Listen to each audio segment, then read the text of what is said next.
Dukung Timnas Indonesia di Piala Asia 2023, KBRI Doha bakal kerahkan ribuan supporter di Qatar. Tim nasional Indonesia dipastikan takkan berjuang sendirian di Qatar selama tampil pada ajang Piala Asia. Sebab menurut pemaparan pelaksana fungsi Pensosbud KBRI Doha Ali Murtado, pihaknya akan mengerahkan ribuan supporter untuk mendukung Garuda secara langsung di stadion. Sebagaimana diketahui, skuad Garuda akan melawan Jepang, Irak, dan Vietnam dalam grup D Piala Asia.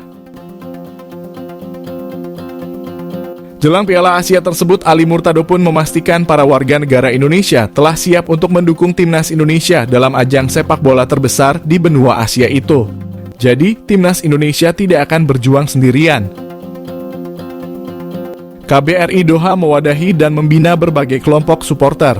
Kelompok itu antara lain melalui Indonesian Football Association in Qatar dan Ultras Garuda Indonesia di Qatar. Timnas Indonesia setibanya di Qatar akan lebih dahulu mematangkan persiapan.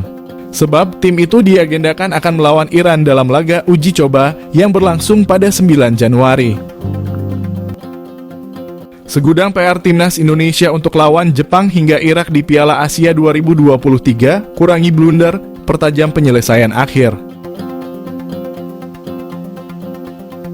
Pelatih Timnas Indonesia Shin Tae-yong mempunyai pekerjaan rumah segudang untuk melawan Timnas Jepang hingga Timnas Irak di Piala Asia buntut 2 kali kekalahan dari Timnas Libya dalam uji coba. Terbaru, Timnas Indonesia keok 1-2 dari Libya. Padahal Timnas Indonesia sempat unggul lebih dulu pada menit ke-6 lewat Yakob Sayuri yang menerima umpan tarik dari Ivar Jenner. Namun tim berjulukan skuad Garuda itu di comeback karena Libya mencetak 2 gol balasan. 3 kali kebobolan karena blunder lini belakang. Gol kedua Libya lahir akibat blunder dari bek Timnas Indonesia, Rizky Ridho, yang terlalu pelan ketika melakukan back pass ke kiper skuad Garuda, Hernando Ari.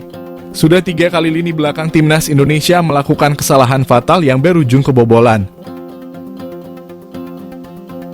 Dalam latih tanding pertama sewaktu Timnas Indonesia dibantai 0-4 Libya, Justin Hubner 2 kali dan Jordi Amat total membuat 3 blunder yang berakhir kebobolan. Selain sektor pertahanan, sorotan juga tertuju terhadap penyelesaian akhir Timnas Indonesia yang menjadi permasalahan akut dalam persiapan menuju Piala Asia. Timnas Indonesia total melepaskan 17 tendangan ketika 2 kali melawan Libya, namun hanya 6 yang mengarah ke gawang. Dari 6 shots on target, hanya 1 gol yang bisa dihasilkan Timnas Indonesia. Timnas Indonesia terlihat mati kutu di depan kotak penalti Libya. Pada laga uji coba kedua, Timnas Indonesia mendapatkan 2 peluang emas lewat Marcelino Ferdinand dan Justin Hubner. Namun, keduanya gagal mengeksekusi dengan tenang. Marcelino telah menerima umpan matang dari Yakob Sayuri di kotak penalti lawan. Hanya saja Marcelino malah melepaskan tendangan yang melambung tinggi di atas gawang Libya. Momen Hubner lebih disayangkan lagi. HUBNR sudah berhadapan 1 lawan 1 dengan kiper Libya. Sialnya, insting Hubner kurang terasah dalam keadaan seperti itu sehingga tendangannya belum mampu menaklukkan Murad Al-Wuhasi karena bolanya ditepis.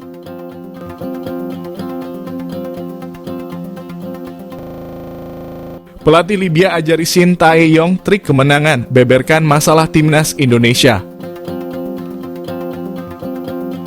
Pelatih Libya Milutin Sredojevic ajari pelatih Timnas Indonesia, yaitu Shin Tae-yong soal trik kemenangan.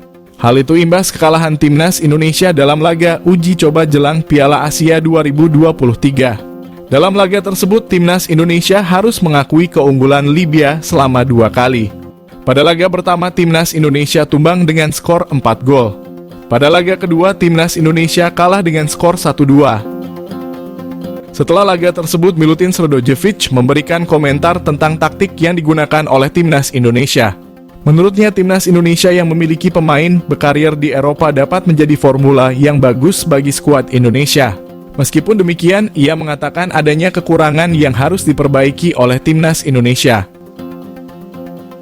Ia mengajari Shin Tae-yong tentang memperbaiki kekurangan yang dimiliki oleh Timnas Indonesia. Sredojevic juga menyinggung tentang permainan Indonesia saat melawan Irak di Piala Asia.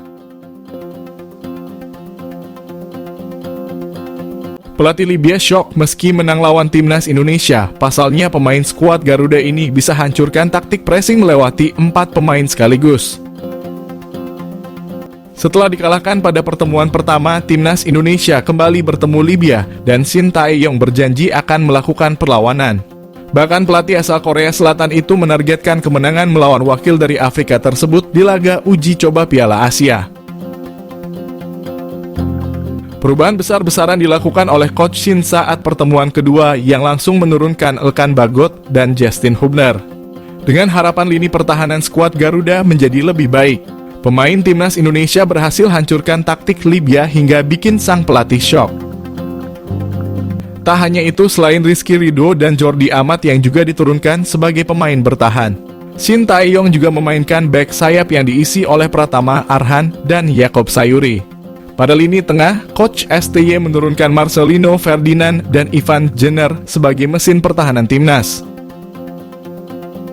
Marcelino dominan bermain di depan, sementara Ivan Jenner dan Justin Hubner standby di tengah.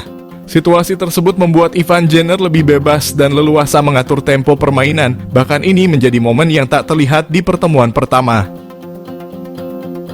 Gelandang untuk klub Eredivisie Utrecht itu pun menjadi aktor penting di balik terciptanya gol untuk Indonesia.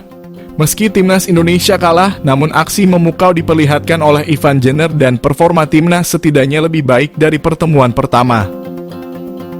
Selain menciptakan assist, Ivan juga mampu menjadi dirigen bagi skuad Garuda, bahkan beberapa kali aksinya membuat pemain Libya gagal dalam melakukan pressing.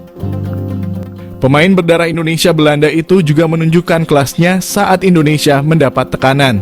Salah satunya adalah tackle-tackle bersih ala pemain Eropa. Karena aksinya yang memukau, Ivan Jenner bahkan mendapatkan pujian dari pelatih Libya, Milutin Sredojevic. Pelatih asal Serbia tersebut mengatakan bahwa Indonesia beruntung memiliki pemain seperti Ivan Jenner.